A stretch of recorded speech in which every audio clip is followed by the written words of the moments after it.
അമ്മ വേണ്ട, അച്ഛൻ മാത്രം മതിയാ? അല്ല, ഞാൻ പറഞ്ഞ ഇപ്പൊ അച്ഛനും അമ്മയും രണ്ടുപേരും രുചിയെ കുറിച്ച് പറയുന്നുണ്ട്. പക്ഷെ എപ്പോഴും നമ്മൾ പറയുന്നത് നമ്മൾ സ്ത്രീകൾക്ക് എല്ലാ ബുദ്ധിമുട്ടും സ്ത്രീകൾ കാണുന്ന അങ്ങ് വരുത്തി തീർക്കാണ്. അച്ഛന്മാരുടെ ബുദ്ധിമുട്ടിനെ കുറിച്ചിട്ടോ അവരുടെ എഫേർട്ടിനെ കുറിച്ചിട്ടോ നമ്മൾ സംസാരിക്കാത്തോണ്ടാണ്. എപ്പോഴും നമ്മൾ പറയുന്നത് സ്ത്രീയാണ് ബുദ്ധിമുട്ടുന്നത്, സ്ത്രീയാണ് കഷ്ടപ്പെടുന്നത്, സ്ത്രീയാണ് എല്ലാം ചെയ്യുന്നതെന്ന്. അങ്ങനെയല്ല. അച്ഛന്മാരും കഷ്ടപ്പെട്ട് മക്കളെ വളർത്തി ജോലിയും പ്രശ്നങ്ങളും എല്ലാം ചെയ്യുന്ന എത്രയോ അച്ഛന്മാരുണ്ട്. സിംഗിൾ പേരന്റ് നമ്മൾ എപ്പോഴും അമ്മമാരെയാണ് സിംഗിൾ പേരന്റ് ആയിട്ട് ചെയ്യുമ്പോൾ അമ്മമാരുടെ കഷ്ടപ്പാടിനെ മാത്രമേ കാണിക്കുന്നു. പക്ഷെ അച്ഛന്മാർക്കും ഒരുപാട് ബുദ്ധിമുട്ടുള്ള കാര്യങ്ങളുണ്ട്. പക്ഷെ നമ്മൾ എപ്പോഴും സ്ത്രീകൾ എന്തോ വീക്കാണെന്ന് വരുത്തി തീർക്കാൻ വേണ്ടിയാണോ എന്താണെന്ന് അറിയില്ല. പക്ഷെ എപ്പോഴും സ്ത്രീകളുടെ ബുദ്ധിമുട്ടിനെ ഭയങ്കര ഹൈലൈറ്റ് ചെയ്യുന്നതുകൊണ്ടാണ് ഈ പ്രശ്നം. ഇപ്പോഴും പറയുമ്പോൾ 10 വർഷത്തിന് ശേഷം അച്ഛന്മാരുടെ രുചി ആയിക്കൂടെ എന്ന് പറയുമ്പോൾ അപ്പൊ അവിടെ അമ്മമാര് വേണ്ടേ? അമ്മമാരും വേണമല്ലോ. ഈ അമ്മമാരും അച്ഛന്മാരും ഒരേപോലെ മക്കൾക്ക് അല്ലെങ്കിൽ അങ്ങനെ രുചിയെ കുറിച്ച് പറയാനുള്ള ഒരു സ്പേസ് ഉണ്ടാവണം. പക്ഷെ അത് ഉണ്ടാവുമോ എന്നുള്ളത് എനിക്ക് തോന്നുന്നില്ല എന്നാണ് ഞാൻ പറയുന്നത്. കാരണം എപ്പോഴും നമ്മൾ പറയുന്നത് എന്താ പറയാ, നമ്മൾ സ്ത്രീകൾ ഭയങ്കരമായിട്ട് ജോലി ചെയ്യുന്നുണ്ട്, ഞങ്ങൾക്ക് ഇനി അടുക്കള ഭരണം ഞങ്ങൾ പുരുഷനിലേക്ക് വിട്ടുകൊടുക്കുകയാണെന്നൊക്കെയാണ് പറയുന്നത്. അത് ഓക്കെ, രണ്ടുപേരും ഈക്വലി ചെയ്യുന്നതാണ് നമ്മൾ ആഗ്രഹിക്കുന്നത്. പക്ഷേ എഗെയിൻ ഞാൻ പറയുന്നത് എന്റെ ഇഷ്ടം എന്ന് പറയുന്നതാണ് കേട്ടോ. എനിക്കിഷ്ടം, എനിക്ക് ഇനിയിപ്പോ നാളെ കുട്ടികളൊക്കെ ഉണ്ടാവുകയാണെങ്കിൽ എനിക്കിതെല്ലാം ബാലൻസ് ചെയ്ത് കൊണ്ടുപോകാൻ പറ്റണേ എന്നുള്ള ആഗ്രഹം. എനിക്ക് തന്നെ എന്റെ മക്കൾക്ക് കുക്ക് ചെയ്ത് കൊടുക്കാൻ പറ്റണേ എന്നുള്ളതാണ് എന്റെ ആഗ്രഹം. പറ്റുമോ ഇല്ലയോ, എനിക്ക് നന്നായി കുക്ക് ചെയ്യാൻ പറ്റുമോ എന്നൊന്നും എനിക്കറിയില്ല. പക്ഷെ എന്റെ ആഗ്രഹമാണത്. ആ അടുക്കള എന്റെ മക്കൾക്ക് ഞാൻ തന്നെ ഉണ്ടാക്കി കൊടുക്കാൻ പറ്റണേ. എത്ര തിരക്കാണെങ്കിലും എത്ര ഇതാണെങ്കിലും എത്ര വയ്യായെങ്കിലും എനിക്കത് ഉണ്ടാക്കി കൊടുക്കാൻ പറ്റുന്ന ഒരു മൈൻഡ് അല്ലെങ്കിൽ ഒരു ആരോഗ്യം അല്ലെങ്കിൽ ഒരു സമയം, അതൊക്കെ എനിക്ക് എങ്ങനെയെങ്കിലും എനിക്ക് ഒത്തുചേരണേ എന്നുള്ളതാണ് എന്റെ ആഗ്രഹം. അപ്പൊ അങ്ങനെ എന്റെ മക്കള് നാളെ എന്നെ കുറിച്ച്, ഞാൻ അതൊക്കെ ഇപ്പോഴേ സ്വപ്നം കാണുന്നതാണ്. സ്വപ്നം കാണുന്നതിന് എനിക്ക് ആരുടെയും അനുവാദം വേണ്ടല്ലോ. എന്റെ മക്കള് എന്റെ അമ്മയുടെ മാമ്പഴ പുളിശ്ശേരി, എന്റെ അമ്മയുടെ മീൻകറി എന്നൊക്കെ പറയണത് അവര് പറയണേ എന്നൊക്കെ ഉള്ളതാണ് ആഗ്രഹം. അപ്പൊ എനിക്കിപ്പോ ഇത്തിരി സമയം കിട്ടിയാൽ തന്നെ, ഞാൻ ചെന്നൈയിൽ ഞങ്ങളുടെ വീട്ടിലുള്ളപ്പോ ഒരു ഇത്തിരി സമയമാണ് കിട്ടുന്നെങ്കിലും ഞാൻ ഉറങ്ങുക അല്ലെങ്കിൽ പാർട്ടിക്ക് പോവുക അല്ലെങ്കിൽ സ്വന്തമായിട്ട് ഫ്രീ ആയിട്ട് ഇരിക്കുക എന്നുള്ളതിനൊക്കെ അപ്പുറം അതൊക്കെ ചെയ്യുന്നുണ്ട്. അതൊക്കെ ചെയ്യുന്നതിന്റെ അപ്പുറം ഞാൻ ഒരു 10 മിനിറ്റ് കൊണ്ട് എന്താണ് ഈസി ആയിട്ട് എന്ത് കുക്ക് ചെയ്യാൻ പറ്റും, 10 മിനിറ്റ് കൊണ്ട് അതൊന്ന് കുക്ക് ചെയ്ത് പ്രേമിന് കൊടുക്കണം എന്നുള്ളത് എന്റെ മൈൻഡിലുണ്ട്. പക്ഷെ എനിക്ക് പുറത്തു പോകണം, അതും ഞാൻ ചെയ്യുന്നുണ്ട്, അഭിനയിക്കുന്നുണ്ട്, എല്ലാം ചെയ്യുന്നുണ്ട്. പക്ഷെ ഈ 10 മിനിറ്റ് കൊണ്ട് എന്ത് റെസിപ്പിയാണുള്ളത്, 10 മിനിറ്റിൽ എനിക്ക് എന്ത് ചെയ്യാൻ പറ്റും, ആ 10 മിനിറ്റ് എനിക്ക് എന്റെ ഹസ്ബൻഡിന് വേണ്ടിയിട്ട് എന്ത് ചെയ്യാം എന്നുള്ളത് ഞാൻ ആലോചിക്കാറുണ്ട്.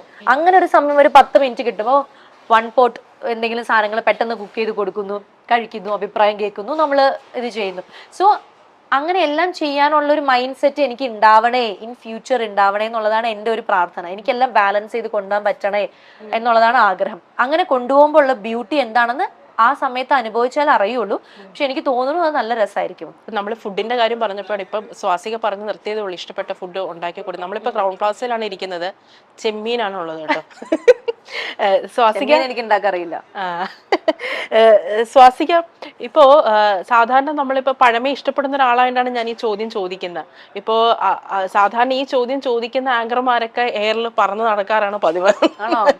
പക്ഷെ സ്വാസികയ്ക്ക് ആ ഒരു പ്രശ്നം ഉണ്ടാവില്ല എന്ന് തോന്നുന്നു. കാരണം ഇപ്പം സിനിമയിൽ തന്നെ നിരന്തരമായിട്ട് അമ്മ റോളുകൾ കണ്ടിന്യൂസ് ആയിട്ട് ചെയ്യുന്നുണ്ട്, അത് അപ്രിഷിയേറ്റ് ചെയ്യപ്പെടുന്നുണ്ട്. അതുകൊണ്ട് തന്നെ നമുക്ക് പെട്ടെന്നൊരു ഒരു ഒരു സ്വാസികയ്ക്കും പ്രേമിനും ഒരു എങ്ങനെയാണ് ഒരു ഫാമിലി പ്ലാനിങ്, ഒരു കുട്ടി പ്ലാനിങ് അങ്ങനെ എന്തെങ്കിലും ഉണ്ടോ? തീർച്ചയായിട്ടും നമുക്കുണ്ട്. നമ്മൾ അതിനെ കുറിച്ച് സംസാരിക്കാം, അല്ലാതെ മുമ്പേ തന്നെ സംസാരിക്കുകയും കാര്യങ്ങളൊക്കെ ചെയ്തു. കാരണം എനിക്ക് ഭയങ്കര ഇഷ്ടമാണ് അമ്മയാവുന്നത്. എന്താ പറയാ, അങ്ങനെ എത്ര കുട്ടികൾ വേണം അങ്ങനെയൊന്നും ഞാൻ ചിന്തിച്ചിട്ടില്ല. പക്ഷെ എനിക്ക് എന്തായാലും ഒരു അമ്മയാവണം എന്നുള്ളതുണ്ട്.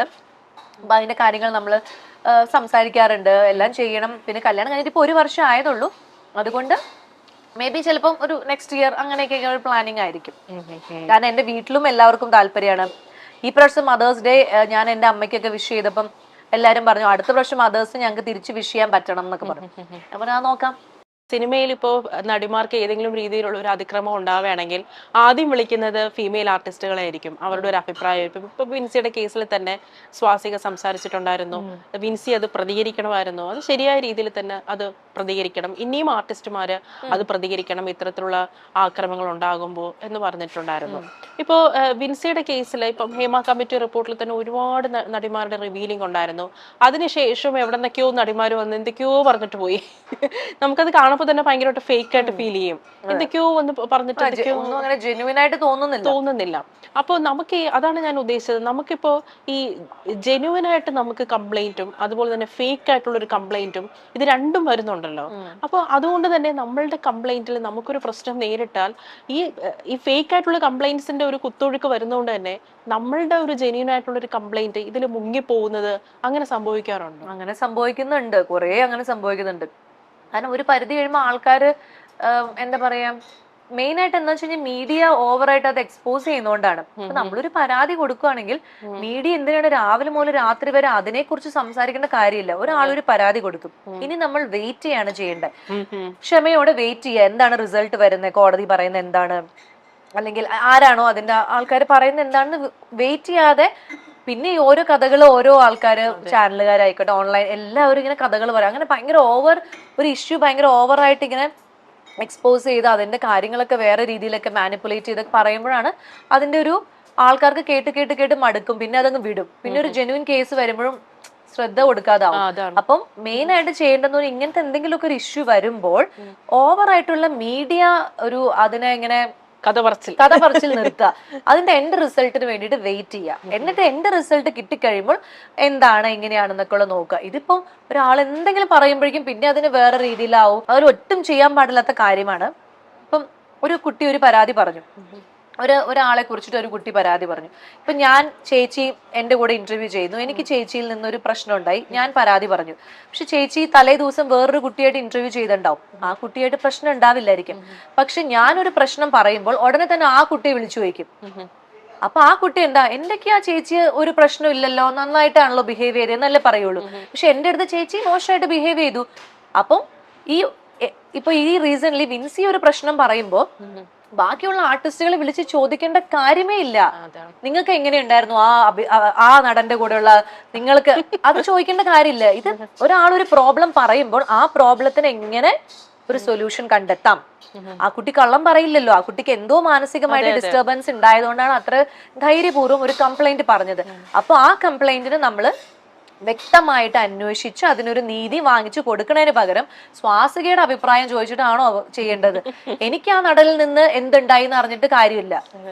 അങ്ങനെ കാര്യം ചോദിക്കുകയേ ചെയ്യരുത്. കാരണം എല്ലാവർക്കും ഒരേ അനുഭവം അല്ല ഉണ്ടാവുന്നെന്നുള്ളത് ആദ്യം മനസ്സിലാക്കണം. പിന്നെ നമ്മള് എല്ലാവരുടെ അഭിപ്രായം ചോദിക്കുമ്പോൾ ചിലപ്പം 100 പേരുടെ അഭിപ്രായം ചോദിക്കുമ്പോൾ അതിൽ 90 പേരും ചിലപ്പോൾ ആ ആളെ കുറിച്ച് നല്ലതായിരിക്കും പറയണേ. ഒരാൾക്ക് ചിലപ്പോൾ മോശം അനുഭവം ഉണ്ടാവും. പക്ഷെ ആ ഒരാളുടെ അനുഭവം നമ്മൾ കണ്ടില്ല നടിക്കാനും പാടില്ല. ആ 100 പേര് നല്ലത് പറഞ്ഞുകൊണ്ട് അയാൾ നല്ലതാവണമെന്നും ഇല്ല.